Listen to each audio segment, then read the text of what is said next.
কেমন আছো তোমরা সবাই? আশা করি তোমরা সবাই খুব ভালো আছো, আমরাও খুব ভালো আছি।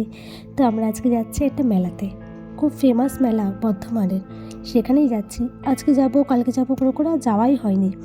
এসব ব্যাপারে আমার বরের আবার খুব আগ্রহ। ও সবসময় বলে, যদি তুমিই না নিয়ে যাও তাহলে ছেলেটাকে কে নিয়ে যাবে? কিন্তু আমার যে আর ভালো লাগে না, সকাল থেকে উঠে ছেলেকে পড়ানো, স্কুল দিয়ে আসা, তার মধ্যে যেতে ইচ্ছা করে না। তো এই করেই আর কি কোথাও যাওয়া হয় না। তো আমরা এসেছি কাঞ্চন উৎসবে, জানি তোমরা সবাই ধরে ফেলেছো। আর এটা হচ্ছে আমাদের কঙ্কালেশ্বরী কালীর মন্দির, যেটা খুব বিখ্যাত এবং খুব জাগ্রত মন্দির। তো চলো, এবার তো চলে এসেছি, এবার আগে পুকুরটাতে যাই। ঘাটটা খুব সুন্দরভাবে নাকি সাজিয়েছে। আমরা এর আগের বছর যখন এসেছিলাম তখনও কিন্তু অতটা সাজানো দেখিনি। আর আজকে দেখো মাঠটা অনেক বড়, কিন্তু ছড়িয়ে ছিটিয়ে কিন্তু অনেক মানুষ রয়েছে। তো চলে এবার সোজা পুকুরের দিকে যাওয়া যায়, আর দেখি এখন গঙ্গা আরতি যেখানটাতে হয় সেই জায়গাটাও দেখবো। এখন থেকে মানে যবে থেকে কাঞ্চন উৎসব শুরু হয়েছে তার আগের দিন থেকেই নাকি আরতি শুরু হয়েছে। ওই দেখো ওইখানটাতে নাকি আরতি হয়। আর এই চারদিকে না, পুকুরের চারিদিকে আগে রেলিং ছিল না, বা এরকম লাইট দেওয়াও ছিল না। এটা আবার নতুন করেছে, আসা হয়নি তো অনেকদিন, তাই ঠিক খেয়াল নেই। তারপর বেরিয়ে এলাম, আর পাশেই একটা জায়গায় পাখি, মাছ এইগুলো সব সাজানো রয়েছে অ্যাকোরিয়ামের মধ্যে। আর এইগুলো বাচ্চারা দেখতে তো খুব ভালোবাসে। আমার ছেলে তো দেখে কী লাফাচ্ছে। বিভিন্ন ধরনের মাছগুলোকে খালি নাম জিজ্ঞাসা করছে। ভাগ্যিস বাবা এখানে নামগুলো লেখা ছিল, তাই দেখে দেখে বলতে পারছি, নাহলে আমি আবার মাছ দেখাতে বা চেনাতে বড্ড কাঁচা। তো যাই হোক, এখানে আবার পায়রা রয়েছে। সেই দিল্লি 6 বয়েছে এটা, যে পায়রাগুলো ছিল না, সেই পায়রাগুলোও ছিল। ওগুলো দেখে আমার ছেলের কী নাচ। আমার ছেলের যাকে মামা বলে, মানে আমাদের সামনের বাড়ি, সে আবার খুব পায়রা পুষতে ভালোবাসে। তো তার কাছে সারাক্ষণ ও ছুটে ছুটে যেত পায়রা দেখার জন্য। তো চলো, এখানে পায়রাও দেখলাম, আর পাখিগুলো দেখে না এত ভালো লাগছিলো। তারপর আবার দেখো ছোটো ছোটো গাছে কত ধরনের ফল, এই দেখো কত লেবু ফল, কত কিছু রয়েছে, কত ধরনের ফুলের গাছ, দারুণ লাগছিল দেখতে। তো এবার আরেকটু চারপাশটা ঘুরি, দিয়ে মেলার ভেতরটাতে যাব।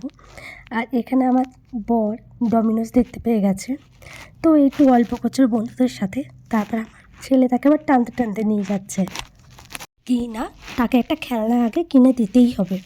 তো আমার বর বলছে, আগে কী খাবি চল খাইয়ে দিই, দিয়ে খেলনা দেবো। ছোটো ছেলে মন যে মানে না, আগে সে খেলনা নেবে। তাকে আর তার বোনকে একই রকমের খেলনা কিনে দিয়ে আমরা নিয়ে চলে এসেছি পাঁশকুড়ার চপ। পাঁশকুড়ার চপ খেতে আমার বর খুব ভালোবাসে, আমার যে খুব ভালো লাগে তা না, আমার খারাপ লাগে সেরকমও কিন্তু না। তো সেই পাঁশকুড়া চপ খেয়ে আমরা চলে এসেছি কাবাব খেতে।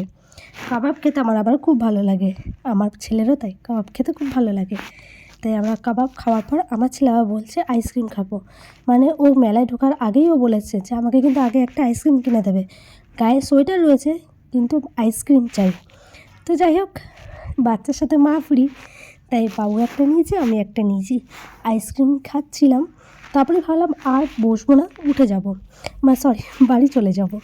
তার কারণ হচ্ছে আমার হাজব্যান্ডের কলেজের বন্ধু, সে দুবাইয়ে থাকে, তো সে এসেছে, তো তার সাথে দেখা করতে যাবে, আমাদের বাড়িতে রেখে দিয়ে সে আবার দেখা করতে যাবে।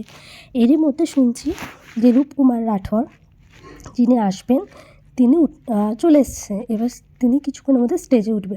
এত মনটা খারাপ হচ্ছিল ওনার গান শুনে মনে হচ্ছে না পুরো যদি প্রোগ্রামটা দেখে যেতে পারতাম, কিন্তু কিছু করার নেই, আমার হাজব্যান্ডকেও যেতে হবে।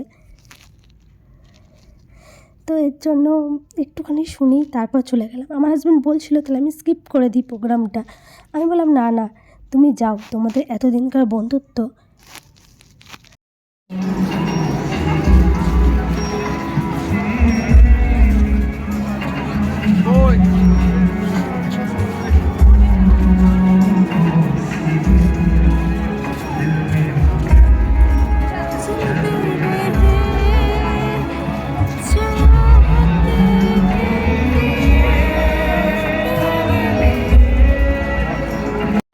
তাই আমি এক রাশ মন খারাপ নিয়ে চলে যাচ্ছি বাড়িতে।